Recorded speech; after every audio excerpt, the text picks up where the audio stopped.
सासपडे येथील आर्या चव्हाण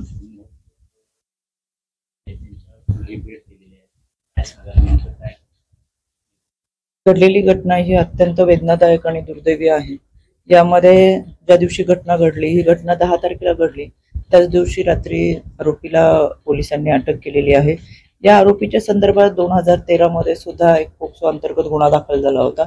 यामध्ये काही कालावधीची शिक्षा भोगून बाहेर आल्यानंतर या आरोपीने त्या 2013च्या घटनेमध्ये संबंधित व्यक्तींना ज्यांनी मदत केली तो मनामध्ये राग ठेवून हे कृत्य केलेलं आहे। याच्यामध्ये खरं तर ही राक्षसी वृत्ती आहे, माणसांच्या कल्पामध्ये वावरणारी ही हिंस्र स्वभाव आहेत। त्याच्यामध्ये 2024ला सुद्धा संबंधित मुलीचा जो विनयभंग झाला होता, त्याच्यानंतर ती जी घटना आहे याच्यामध्ये मुलीचा मृतदेह हा विहिरीत आढळून आला होता। ती केस सुद्धा आता SV साहेबांकडून रिओपन केली जाईल।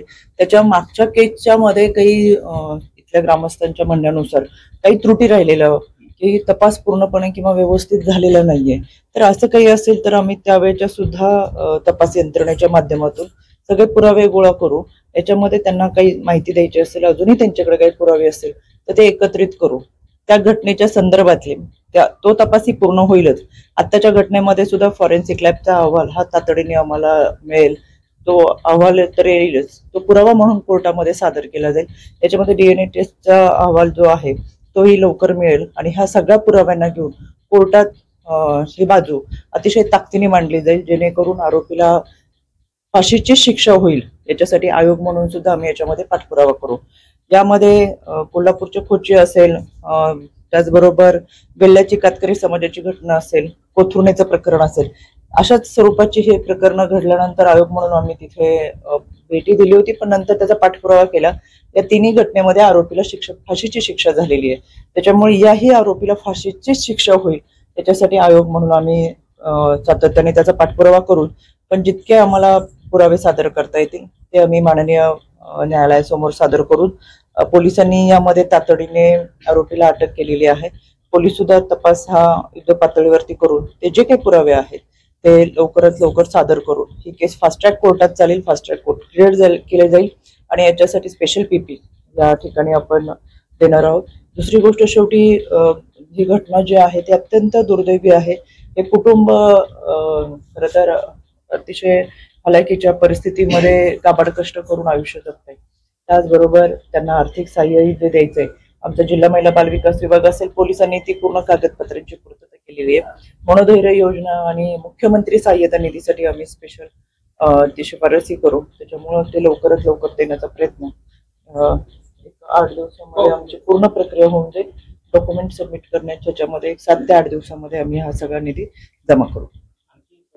ग्रामस्थांची खंत होती की आपल्या जिल्ह्यामध्ये सातारा जिल्ह्यामध्ये 4 महायुतीचे मंत्री आहेत, पण त्यांनी अद्यापर्यंत या ठिकाणी याची मला काही कल्पना नाही। काल मुख्यमंत्री साहेब आले होते,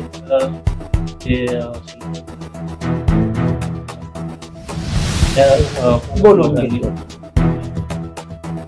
प्रत्यक्ष खंत व्यक्त करतात। ह्याच्याबाबत मला काही माहिती घ्यायची, पण ह्या सगळ्यांच्या वतीने मी या ठिकाणी आलेली आहे। काय असेल तर मी ही केस फास्ट ट्रॅक कोर्टात चालेल। जेवढे पुरावे आहेत ते माननीय न्यायालयामध्ये सादर केले जातील। पोलिसांनी उत्तमरित्या तपास केलेला आहे, पुढेही तपास सुरू आहे। त्याच्यामध्ये मागचे केस 2013च्या घटनेच्या अनुषंगाने 2024 मध्ये झालेली घटना आणि त्या घटनेतला तपास सुद्धा आता रिओपन करून अजूनही त्याच्या संदर्भातली काही माहिती मिळत असेल तर गोळा करून दोन्ही केसेस एकत्रित सादर केल्या जातील, जेणेकरून आरोपी हा खरं माणूस म्हणून जगण्याच्या लायकीचा नाही आहे। अशा माणसाने समाजामध्ये राहणं सुद्धा चुकीचं आहे। त्याच्यामुळे फास्ट ट्रॅक कोर्टामध्ये स्पेशल PPच्या माध्यमातून ही केस आणि याच्यामध्ये आरोपीला फाशी शिक्षा होईल त्याच्यासाठी आयोग म्हणून आम्ही पाठपुरावा करू। आणि मला खात्री आहे, मी तुम्हाला ती तिन्ही उदाहरणे यासाठी दिली, आम्ही त्या सातत्याने या गोष्टीचा म्हणजे अशा ज्या काही घटना घडतात समाजामध्ये विकृतीच्या माध्यमातून लोकांना जगण्याचा खरंच अधिकार नाहीये, तर त्यांना फाशीची शिक्षाच दिली पाहिजे आणि अशा घटना परत घडू नये त्याच्यासाठी हे ठरवून बसवणं महत्त्वाचं आहे। आणि म्हणून याच्यामध्ये आरोपीला फाशीची शिक्षा होईल हा आयोगाच्या वतीने पाठपुरावा केला जाईल। त्याचबरोबर दोन्ही कुटुंबियांना 2013ची घडलेली घटना असेल त्या कुटुंबियांना आणि आत्ताच्या या कुटुंबियांना सुद्धा मनोधैर्य योजना असेल, त्याचबरोबर मुख्यमंत्री सहाय्यता निधी सुद्धा आम्ही स्पेशल केस म्हणून पाठवून देऊ आणि याच्यामध्ये त्यांना आर्थिक सहाय्य. वडिलांची इच्छा आहे की त्याला वकील नाही भेटला नाही, ही मानसिकता अशी नाहीये. वकीलच भेटलं नाही तर केस चालत नाही कोर्टात. दोन्ही बाजूनी मांडण्यासाठी वकील द्यावा. केस कशी उभी राहणार कोर्टात? केस नाही चालू शकत, नाही म्हणू शकत. ते नाही भेटलं म्हणजे त्यांची केस चालणार नाही आयुष्यभर. हो, चालवण्यासाठी तरी सरकार देतो. मग शेवटी वकील दिलं म्हणजे अन्याय केला असं नाही. बाजू प्रोसेस आणि यंत्रणेमध्ये आपली बाजू मांडण्यासाठी आपण सगळे डॉक्युमेंट तर त्यांनी काय चुका केली ते सांगायला पाहिजे. चुका सांगणारा पण माणूस पाहिजे. ते किती चांगलं होतं हे नाही सांगायला जात. त्यांनी काय चुकलंय त्यात, काय ते मांडण्यासाठी वकील म्हणून लवकर केस आपली त्यामध्ये ह्या अशा वारंवार घटना घडतायत, तर मग राज्यातील महिला सुरक्षित आहेत का असा प्रश्न निर्माण होतो. सातारा जिल्ह्यातील ही तिसरी घटना. राज्य महिला आयोग म्हणून खरं महाराष्ट्राच्या यंत्रणेवर आम्ही अतिशय बारकाईने लक्ष ठेवत असतो. तुम्ही स्वतः पाहिलं की साहेब हे यामध्ये पहिल्या दिवसापासून तपास करत आहेत. पोलीस यंत्रणा या सगळ्या गोष्टींमध्ये अतिशय उत्तमरित्या काम करत असते. पण एकंदर अशा गोष्टी पाहिल्या तर हा आता किती विकृत माणूस आहे. म्हणजे लाज वाटते. अक्षरशः 2013 मध्ये केलेल्या घटनेमध्ये शिक्षा भोगून आल्यानंतर सुद्धा अशा पद्धतीने केवळ संबंधित कुटुंबाला मदत केली हा राग डोक्यात ठेवून अशा पद्धतीचं कृत्य करतो. दुसरी गोष्ट ही विकृती आहे लोकांची. 4 भिंतीच्या सुद्धा जन्मदाता बाप मुलीवरती बलात्कार करतो. ते ह्या घटना माझ्याकडे आहेत. त्याच्यामुळे आता ही समाजाची मानसिकता बदलण्यासाठीचा एक प्रयत्न केला पाहिजे. दुसरी गोष्ट अशा घटना घडून याच्यामध्ये ही जी लोक ज्या पद्धतीने वागतात आहेत, म्हणून मी तुम्हाला सांगितलं की त्याच्यामध्ये त्यांना फाशीची शिक्षा झाली पाहिजे जेणेकरून जरब बसेल. आणि अशा फाशीच्या शिक्षा होत असताना त्या जाहीर केल्या गेल्या पाहिजेत.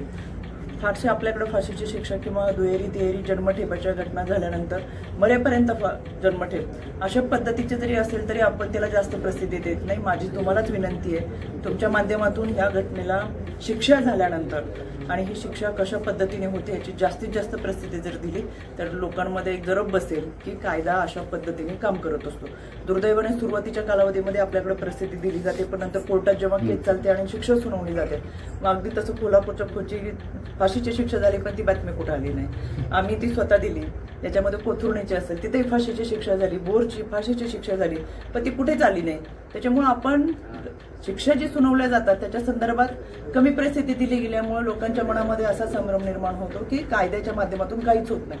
खरं तर त्यांना फाशीची शिक्षा झालेली असते. म्हणून माझी तुम्हाला देखील विनंती आहे, आम्ही तर कायदा सुव्यवस्था प्रशासन म्हणून काम करून पोलिसही त्यांचं उत्तमरित्या काम करत, तर समाजामध्ये अशी काही विकृती येते आपल्याला टेचून काढायचीच आहे. त्याच्यासाठी आपण एकत्रित लढू सगळेजण. असे काही केसेस आहेत ज्याच्यामध्ये आम्ही सातत्याने पाठपुरावा करतो आणि त्यांना फाशीच्या शिक्षेपर्यंत घेऊन जाणं ही त्या पाठीमागची आमची सगळ्यांची भूमिका आहे. उज्ज्वल निकम साहेबांकडे एवढ्या केसेस आहेत ना, एका तारखेकरता 3-3 वर्ष वाईची केस आमची उज्ज्वल निकम सर आहेत. अजून कारण त्यांना वेळच नाही. उज्ज्वल निकम सर प्रत्येक ठिकाणी चांगले वकील आहेत ना, ते करतील, ते येतील पण त्यांच्या प्रत्येक तारखा 5-5 महिन्यांनी पडतो. कारण त्यांना नाही मग काय करणार तुम्हीच म्हणता फास्ट ट्रॅक करा, तुम्हीच म्हणता फाशी द्या आणि जर 5 वर्ष निघून गेली त्यात तर कोण जबाबदार. त्यामुळे मी तुम्हाला ऑलरेडी मी त्याच वेळेस सांगितलं की उज्ज्वल निकम सरांना तुम्ही त्रास देऊ नका. आपण इथला चांगला वकील येऊ, माझी प्रामाणिक इच्छा. कारण मी बघितलेलं आहे त्यांना तारखा मिळत नाही. जालन्याची सेम झालं. त्यांना एवढा लोड आहे की ते येऊ शकत नाही ना. पण साहेब काय भावना व्यक्त करणं आमचं काम आहे. चांगले एवढा चांगला झालेला आहे, तुम्ही काही घाबरू नका, तो सुटणार नाही. वकील काय आम्ही आमच्या सरकारी वकिलाच्या आधारे तुम्हाला कन्व्हिक्शन घेऊन देतो. विषय असा आहे, आम्ही तुम्हाला आज शब्द देतोय या आरोपीला फाशीची शिक्षा होईल.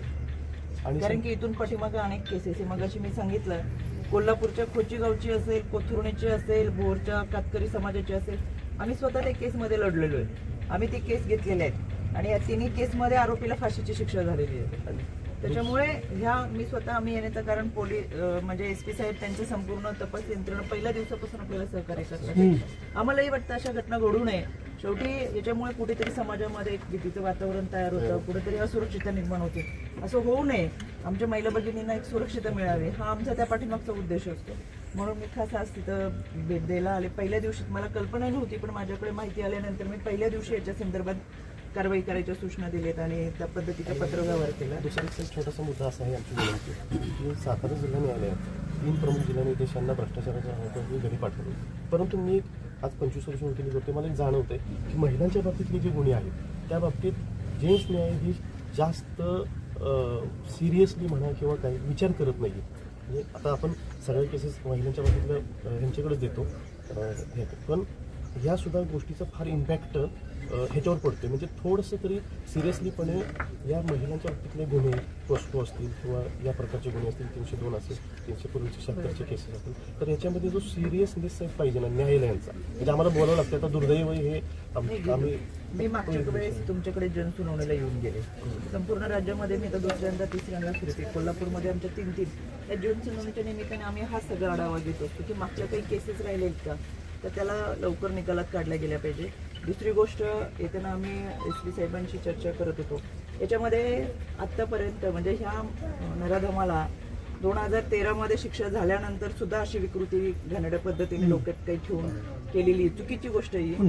ते इथून मागं सातारा जिल्ह्यामध्ये 5 ते 10 वर्षामध्ये अशा पोक्सोच्या कुठल्या केसेस झालेल्या आहेत, त्या आरोपींना शिक्षा झाल्यानंतर आता ते काय करतात, आता उद्यापासून पुन्हा एकदा त्या सगळ्या पोक्सोच्या केसेस काढल्या जातील.